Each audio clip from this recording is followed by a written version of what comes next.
بسم الله الرحمن الرحيم. الحمد لله رب العالمين. اللهم صل على سيدنا محمد وعلى آل سيدنا محمد وبارك وسلم. فأعوذ بالله من الشيطان الرجيم. بسم الله الرحمن الرحيم. ألم تر إلى الذي حاج إبراهيم في ربه أن آتاه الله الملك إذ قال إبراهيم ربي الذي يحيي ويميت قال أنا أحيي وأميت قال إبراهيم فإن الله يأتي بالشمس من المشرق فأت بها من المغرب فبهت الذي كفر والله لا يهدي القوم الظالمين. سورہ بقرہ آیت نمبر 258، پارہ نمبر 3، پارہ رکوع نمبر 3، سورہ رکوع نمبر 35۔ ترجمہ: بھلا تم نے اس شخص کو نہیں دیکھا جو اس غرور کے سبب سے کہ خدا نے اس کو سلطنت بخشی تھی، ابراہیم سے پروردگار کے بارے میں جھگڑنے لگا۔ جب ابراہیم نے کہا میرا پروردگار تو وہ ہے جو جلاتا اور مارتا ہے، تو وہ بولا کہ جلا اور مار تو میں بھی سکتا ہوں۔ ابراہیم نے کہا کہ خدا تو سورج کو مشرق سے نکالتا ہے، آپ اسے مغرب سے نکال دیجئے۔ یہ سن کر کافر حیران رہ گیا، اور خدا بے انصافوں کو ہدایت نہیں دیا کرتا۔ قصہ اول دربار اثبات وجود باری از اسمہ۔ قال تعالی الم تر الی الذی حاج الی الظالمین۔ تفسیر: ان آیات میں ابراہیم علیہ السلام کا نمرود بن کنعان سے مناظرہ اور مکالمہ بیان کرتے ہیں۔ نمرود دھری تھا، یعنی وجود باری تعالیٰ کا منکر تھا، اور اپنے آپ کو ملک کا رب اور خدا اور مالک بتاتا تھا۔ اے مخاطب، کیا تو نے اس طاغوت کو نہیں دیکھا جس نے خدا کے ولی ابراہیم سے اپنے پروردگار کے وجود کے بارے میں مباحثہ اور مجادلہ کیا؟ یہ جھگڑنے والا شخص نمرود تھا، جس نے سب سے پہلے سر پر تاج دکھا اور بادشاہت کے گھمنڈ میں خدائی کا دعویٰ کیا۔ چنانچہ فرماتے ہیں کہ نمرود کا خدا کے بارے میں یہ مجادلہ محض اس وجہ سے تھا کہ اللہ نے اس کو سلطنت اور بادشاہی عطا کی۔ اس نعمت عظیمہ کے شکر کا ادنیٰ درجہ یہ تھا کہ جس خدا نے یہ سلطنت بخشی تھی اس کے وجود کا تو اقرار کرتا، مگر اس نے برعکس اس منعم کے وجود ہی کا انکار کر دیا۔ شکر تو درکنار، جس وقت کہ ابراہیم علیہ السلام نے نمرود سے کہا کہ خدائے پروردگار پر ایمان لا، نمرود نے کہا وہ کون سا خدا ہے جس کی طرف میں تم ہمیں بلاتے ہو؟ اس کا وصف بیان کرو۔ ابراہیم علیہ السلام نے فرمایا میرا پروردگار جس کی طرف تم کو بلاتا ہوں، اس کی شان یہ ہے کہ وہ موت اور حیات کا مالک ہے، جس کو چاہتا ہے زندہ کرتا ہے اور جس کو چاہتا ہے مارتا ہے، تو زندہ کرنے اور موت دینے سے عاجز ہے، لہٰذا تو مستحق کی ربوبیت کا نہیں ہو سکتا۔ نمرود نے اسی وقت دو آدمیوں کو بلایا، اور ایک کو قتل کر دیا اور ایک کو چھوڑ دیا، اور بولا میں جلاتا اور مارتا ہوں، یعنی مارنے اور زندہ کرنے سے عاجز نہیں۔ ابراہیم علیہ السلام نے دیکھا کہ یہ تو بڑا ہی کوڑ مغز ہے کہ احیا اور اماتت کے معنی بھی نہیں سمجھتا۔ احیا اور اماتت کے معنی جسم میں جان ڈالنے اور جان نکالنے کے ہیں، اور یہ سوائے خدا کے کسی کی قدرت میں نہیں۔ اس نادان نے فقط گردن اڑا دینے اور چھوڑ دینے اور حلق پر چھری چلانے اور نہ چلانے کا نام احیا اور اماتت رکھا۔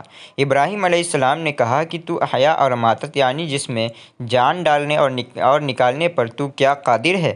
تو احیا اور اماتت کا مفہوم بھی نہیں سمجھتا۔ اچھا ایک بات اور سن، اللہ تو آفتاب کو اپنے ارادہ اور اختیار سے مشرق سے نکالتا ہے، حالانکہ وہ اگر چاہے تو مغرب اور شمال سے اور جنوب سے بھی نکال سکتا ہے۔ ہر افق اور ہر نقطہ اس کی قدرت کے اعتبار سے یکساں ہے۔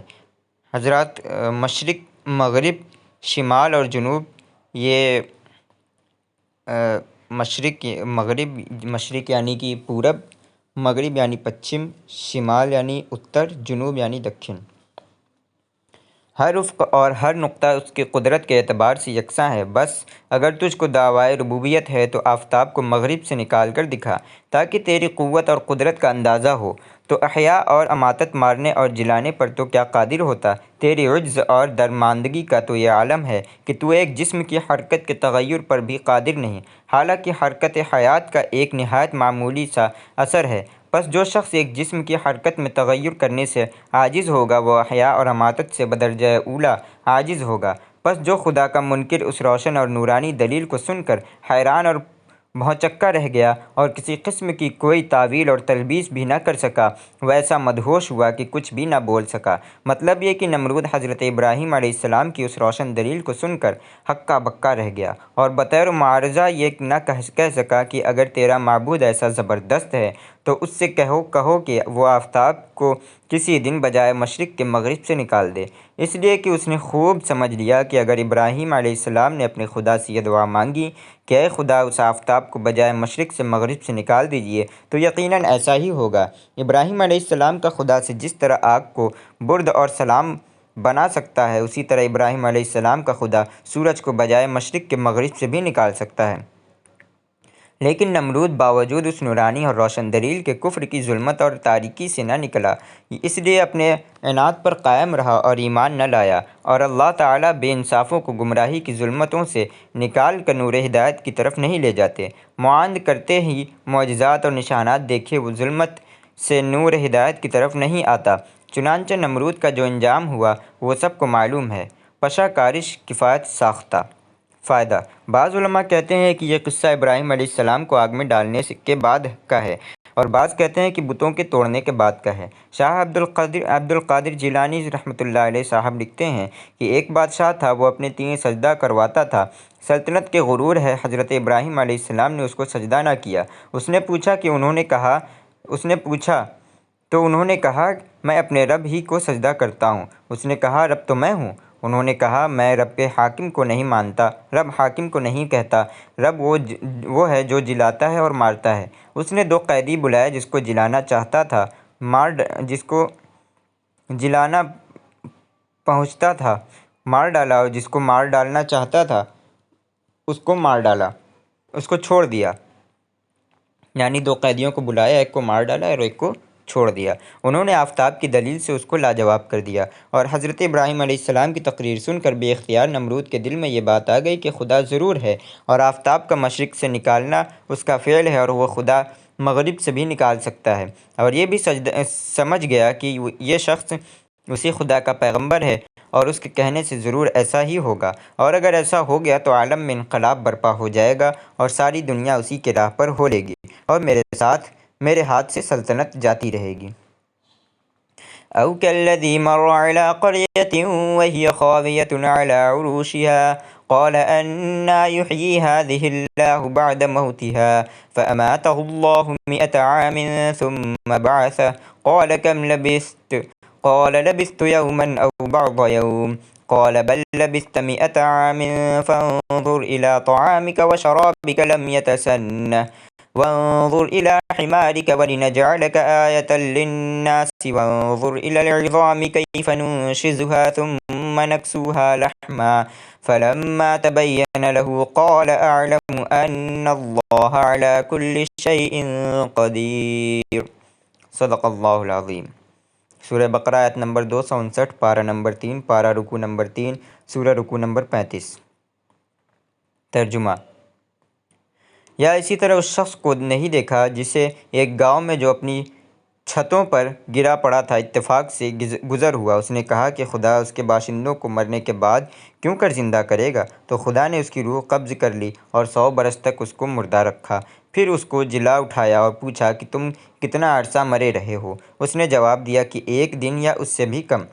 خدا نے فرمایا نہیں، بلکہ 100 برس مرے رہے ہو، اور اپنے کھانے پینے کی چیزوں کو دیکھو کہ اتنی مدت میں مطلق سڑی بسی نہیں، اور اپنے گدھے کو دیکھو جو مرا پڑا ہے۔ غرض ان باتوں سے یہ ہے کہ ہم تم کو لوگوں کے لیے اپنی قدرت کی نشانی بنائیں، اور ہاں گدھے کی ہڈیوں کو دیکھو کہ ہم ان کو کیوں کر جوڑے دیتے، ان پر کس طرح گوشت پوست چڑھا دیتے ہیں۔ جب یہ واقعات اس کے مشاہدے میں آئے تو بول اٹھا کہ میں یقین کرتا ہوں کہ خدا ہر چیز پر قادر ہے۔ قصہ دوم، برائے اثبات معاد یعنی برائے اثبات حشر و نشر۔ قال تعالی أو كالذي مر على قرية إلى قدیر۔ تفسیر: اے مخاطب، کیا تو نے اس جیسے شخص کی طرف نظر نہیں کی کہ جن کا ایک بستی پر گزر ہوا؟ محمد بن اسحاق سے مروی ہے کہ وہ گزرنے والے حضرت ارمیہ علیہ السلام نبی تھے، اور حضرت علی اور حضرت ابن عباس رضی اللہ عنہ سے مروی ہے کہ وہ عزیر تھے، عزیر عزیر علیہ السلام تھے۔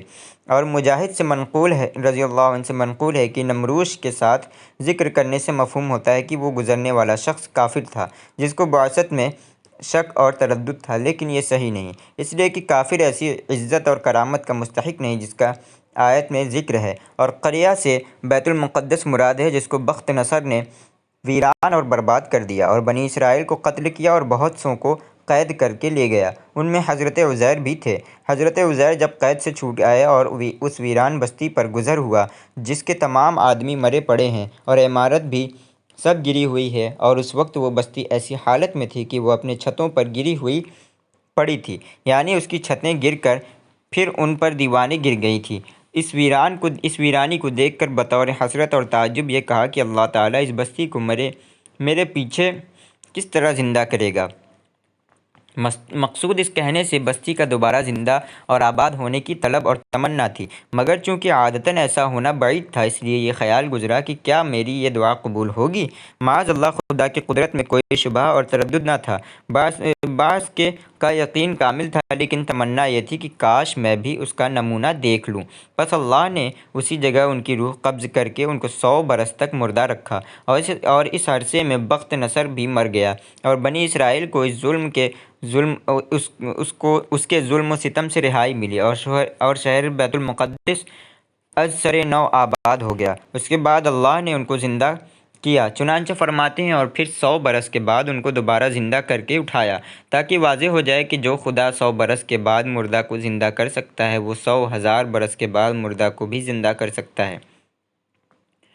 اس کی قدرت کے لیے کوئی خاص مدت شرط نہیں۔ جس وقت اٹھے سورج غروب نہیں ہوا تھا، اللہ نے خود یا بذریعہ فرشتے کے ایک دن سے کم، اگر یہاں کل اسی وقت آیا تھا تو ایک دن ہوا، اگر آج ہی آیا تھا تو ایک دن سے بھی کم ہوا۔ اللہ تعالیٰ نے فرمایا، بلکہ تم اس حالت میں 100 سال ٹھہرے ہو، یعنی حقیقت میں مر چکے تھے۔ 100 سال کی موت کے بعد ہم نے تم کو اپنی قدرت سے زندہ کیا۔ یہ طویل مدت خواب میں نہیں گزری، اور تم خواب سے بیدار نہیں ہوئے بلکہ موت سے دوبارہ زندہ ہوئے ہو۔ پس اگر تم کو یہ شبہ ہوا کہ باوجود اتنی طویل مدت گزرنے کے میرے جسم میں کوئی تغیر نہیں ہوا، یعنی تبدیلی نہیں ہوئی، تو اپنے کھانے پینے کی چیز کو دیکھ لو کہ باوجود اتنی طویل مدت گزرنے کے اس میں ذرہ برابر بھی تبدیلی نہیں آیا۔ حالانکہ کھانے پینے کی چیز میں بہت جلد تبدیلی آ جاتی ہے، اور موسم گرما میں تو صبح کا کھانا شام ہی تک خراب ہو جاتا ہے۔ پس جو خدا نے کھانے پینے کی چیز کو اتنی مدت تبدیلی سے محفوظ رکھ سکتا ہے، وہی خدا تمہارے جسم کو بھی اپنی اتنی مدت تبدیلی سے محفوظ رکھ سکتا ہے۔ اور اس کے مقابل اپنی سواری کے گدھے کی طرف نظر کیجیے کہ وہ گل سڑ کر ریزہ ریزہ ہو چکا ہے، اور اس کی ہڈیاں اس قدر بوسیدہ ہو چکی ہیں کہ ہاتھ لگانے کی بھی تاب نہیں رکھتی۔ گدھے کی یہ حالت ایک دن میں نہیں ہو سکتی، ہڈیوں کے بوسیدہ ہونے کے لیے ایک مدت مدید چاہیے۔ اور اب ہم عنقریب تمہارے سامنے ہی اس مردہ گدھے کو زندہ کریں گے اور دوبارہ اس کو گوشت اور پوست عطا فرمائیں گے، تاکہ تم اپنی آنکھوں سے مردہ کو زندہ ہوتا دیکھ لو۔ اور ہم نے تم کو 100 برس کی موت کے بعد اس لیے زندہ کیا کہ ہم تم کو تمہارے طعام و شراب میں اور تمہاری سواری میں اپنی قدرت کی نشانیاں دکھلائیں، اور تمہارے تعجب اور استبعاد ظاہری کو دور کریں، اور تاکہ ہم تم کو لوگوں کے لیے قیامت کی ایک نشانی بنائے کہ قیامت کے دن بھی اسی طرح اللہ کی قدرت سے مردے قبروں سے زندہ ہو کر اٹھیں گے، اور لوگ جب تم کو دیکھیں گے تو قیامت کی ایک مجسم دلیل اور برہان سمجھیں گے، اور یقین کریں گے کہ قیامت میں بھی مردے اسی طرح جسم کے ساتھ دوبارہ زندہ کیے جائیں گے۔ اور اگر تم یہ چاہتے ہو کہ اپنی ذات کے علاوہ احیاء موتی کی کیفیت کا مشاہدہ کرو تو اس مرے ہوئے گدھے کی ہڈیوں کی طرف نظر کرو کہ کس طرح ہم ان کو جوڑتے ہیں، اور پھر کس طرح ان پر گوشت چڑھاتے ہیں، اور پھر کس طرح ان میں جان ڈالتے ہیں، اور اسی طرح وہ گدھا زندہ ہو کر ان کے روبرو کھڑا ہو گیا اور گدھوں کی طرح بولنے لگا۔ پس جب مردہ کا زندہ ہونا مشاہدہ سے ظاہر اور واضح ہو گیا تو بے اختیار جوش مسرت میں یہ بولے کہ یقین کے ساتھ جانتا ہوں کہ بے شک اللہ تعالیٰ ہر چیز پر قادر ہے۔ مردہ کے زندہ ہونے کا علم الیقین تو پہلے بھی تھا، لیکن اس مشاہدہ اور معائنہ کے بعد عین الیقین کا درجہ حاصل ہو گیا، یعنی مجھ کو پہلے ہی سے یقین تھا کہ اللہ ہر چیز پر قادر ہے۔ بس جس چیز کو پہلے سے جانتا تھا اب اس کو اپنی آنکھ سے دیکھ لیا، اور جو چیز پہلے سے یقینی تھی اب وہ مشاہدہ عینی بن کر سامنے آ گئی۔ اللہ تعالیٰ کا لاکھ لاکھ شکر ہے کہ اس نے اپنی قدرت کا کرشمہ مجھ کو میری آنکھوں سے دکھلایا۔ فائدہ: اس واقعے میں اللہ تعالیٰ نے حضرت عزیر کو 4 نشانیاں دکھلائیں، 2 ان کی ذات میں اور 2 خارجی۔ نمبر 1، 100 سال مردہ رکھ کر ان کو دوبارہ زندہ کرنا۔ نمبر 2، 100 سال تک ان کے جسم کا صحیح سالم محفوظ رہنا۔ حدیث میں ہے اللہ تعالیٰ نے زمین پر انبیاء کے بدن کا کھانا حرام کر دیا ہے۔ اور خارجی 2 نشانیاں یہ تھیں کہ ایک، طعام و شراب یعنی کھانے پینے کی چیز کی کہ 100 سال میں تبدیل نہ آیا، اور جس طرح حضرت عزیر کے جسم مبارک پر کوئی تبدیل نہ آیا یعنی تغیر نہ آیا۔ اور دوسری نشانی حمار گدھے کی کہ مر کر ہڈیوں کا ڈھیر ہو گیا، اس کو دوبارہ زندہ کر کے دکھایا تاکہ کیفیت حیاہ موتی کی معلوم ہو جائے کہ راکب اور مرکوب دونوں 100 سال کے بعد زندہ ہوئے، اور حضرت عزیر یہاں سے اٹھ کر اسی حمار پر سوار ہو کر بیت المقدس واپس ہوئے اور شہر کو آباد پایا اور اپنے محلہ اور گھر پہنچے تو کسی نے نہ پہچانا، اس لیے کہ بچے تو بوڑھے ہو چکے تھے، اور حضرت عزیر علیہ السلام جو جوان رہے، اور اللہ نے ان کی حیات اور جوانی کو محفوظ رکھا۔ پھر علامتیں دیکھ کر سب نے پہچانا اور یقین کیا کہ یہ عزیر ہمارے باپ ہیں۔ تفصیل کے لیے امام قرطبی کی تفسیر صفحہ نمبر 294 جلد نمبر 3 کو دیکھیں۔ وآخر دعوانا ان الحمد للہ رب العالمین۔